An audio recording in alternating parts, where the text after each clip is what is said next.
We're the party that believes in elevating, not denigrating. We're the party that doesn't care what your background is, how you pray, what your sexual orientation is. We love you, and we see your dignity, and we see your worth. And know our history. We're the party of union rights. We're the party of workers' rights. We're the party of civil rights. We're the party of women's rights. We're the party of Medicare. We're the party of Medicaid. We're the party of Social Security. So much of what is the fabric of America right now, that's what we are. And we have to remember that every generation of Democrats has seen tough losses, seen tough hits. I mean, there were major losses in the civil rights movement. There were major losses in the workers' rights movement. People lost their lives in both, in the movement for abolition, in the suffragette movement. And so here we are in a larger movement to define our country and to make real these ideals of liberty, justice, and for all. And these are things we swear an oath to. Now, I don't want to candy coat it because he and I have been dealing with this for months now.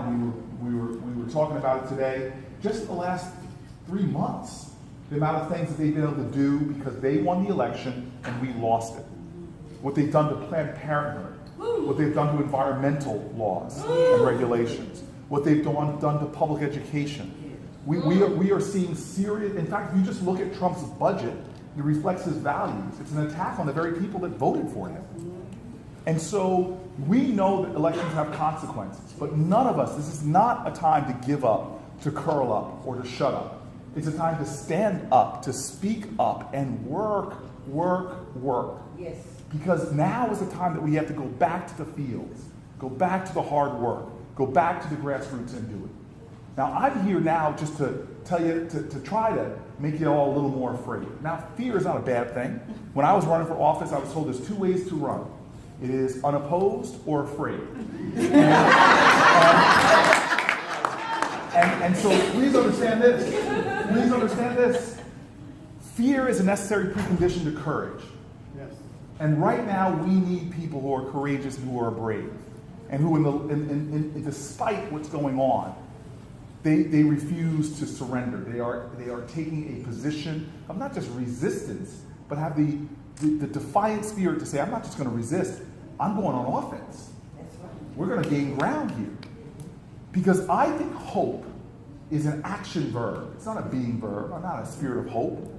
And hope is this defiant declaration that despair is not going to have the last word. And so to be people of hope, to be people of action, we have work to do. But let me tell you, let me instill that little bit of fear. This election was bad. But in 2018, there were 33 Senate seats up. Now, the Republicans are only defending 8 of those Senate seats. The Democrats are defending 25 Senate seats. But let me make it worse. 10 of those 25 are in states that Donald Trump won. 4 of them are in states that Donald Trump won by 20 points or more. Now think about the Senate right now. He only needs to pick up 8 of the 25 seats we're defending. Only 8, and guess what he has in the United States Senate? A filibuster-proof majority. And you think at that point, when they have no resistance, what kind of stuff they're going to pass? We already saw what they might have done with health care. What might they do with Social Security, Medicare? What might they do with a woman's right to make her own medical decisions? What might they do with education, public education? And the battleground for this is not Washington. It's right here. Florida is a hinge state. It is a hinge state. If America's the door, Florida is the hinge. Hillary won Florida, we would be talking about President Clinton. And so in this race where we have a midterm election, we've got to buck a trend. And let me tell you what the trend is. If I've got the numbers right, in 2012 to 2014, from a presidential election to a midterm, 9 million less Republicans voted. But about 40 million less Democrats did. Somehow, we didn't get up for the midterm in 2014. We have an uphill challenge, but you all know this. We've taken a lot of hills in American history. A lot of tough hills. And so I'm here to tell you right now that I'm not waiting. I'm not waiting. I've traveled 8 of the last 8 weekends to Montana. I was in Indiana and Ohio, Sherrod Brown, Joe Donnelly. traveling around saying, look, I'm going to live my values. That we cannot wait until 2018, suddenly it's October, and start talking about how we're going to get out the vote. That's right. That's right. Now let me tell you let me one up that one more. I am a guy that really believes, and you all know this, an old saying by Dave Barrett that says, someone who's nice to you but not nice to the waiter is not a nice person.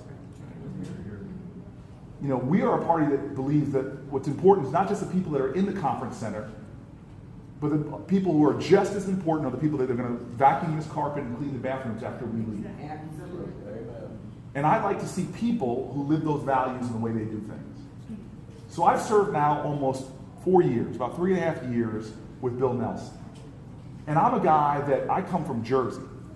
And I'm a mayor. I think I'm the 21st American in American history to go straight from being a mayor to being in the United States Senate. I still live in inner city, Central Ward, Newark, New Jersey. I feel an urgency every time I go home about the unfinished business of this democracy. But the guy that I found to be an incredible ally, who stands up and when the chips are there, he takes the hard vote and he stands up for the people. That he gives voice to those who don't have often a voice in Congress. He gives attention and focus on the people that can't hire lobbyists.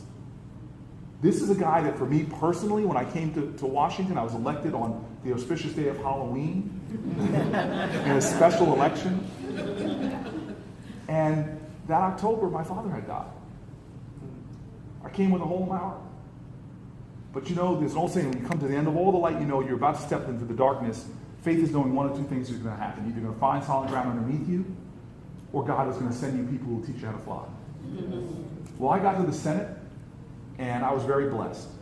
There were men that were about the same age as my dad that stood up. Harry Reid, who went out and sat by my dad's bedside before he died. Jay Rockefeller, now retired, who was just so kind to me.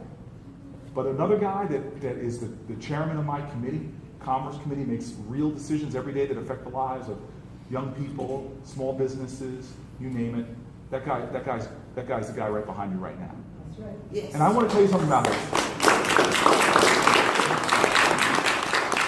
He has been a mentor, he has been a friend, and he's been a partner. And the crazy thing about it is you know, he's maybe about 25 years older than me, but the guy, and I'm not joking about this, can do more push-ups than I can. I took him on in the contest. It was very embarrassing. It was very embarrassing. I took my pride out of his office. I had to scrape it off the floor and go. He runs more miles in a week than I do in a year.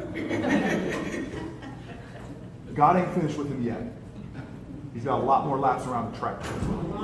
But we know this, history's taught it, that it's not about having the best candidate. It's not about having the best candidate. Lots of great candidates lose. It's about the people.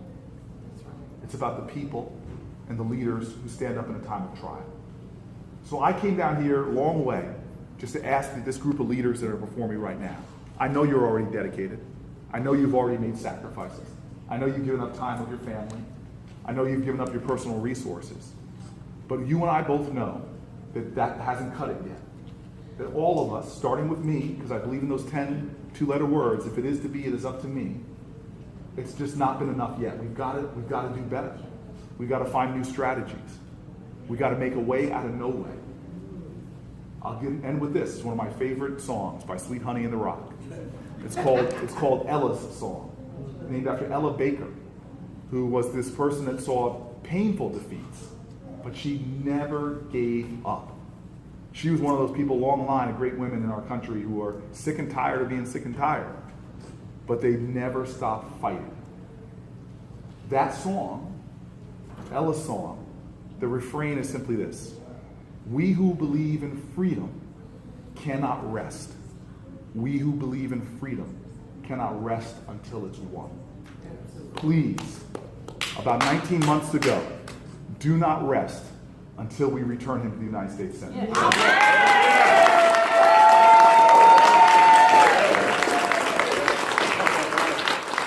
Thank you, everybody. Thank you.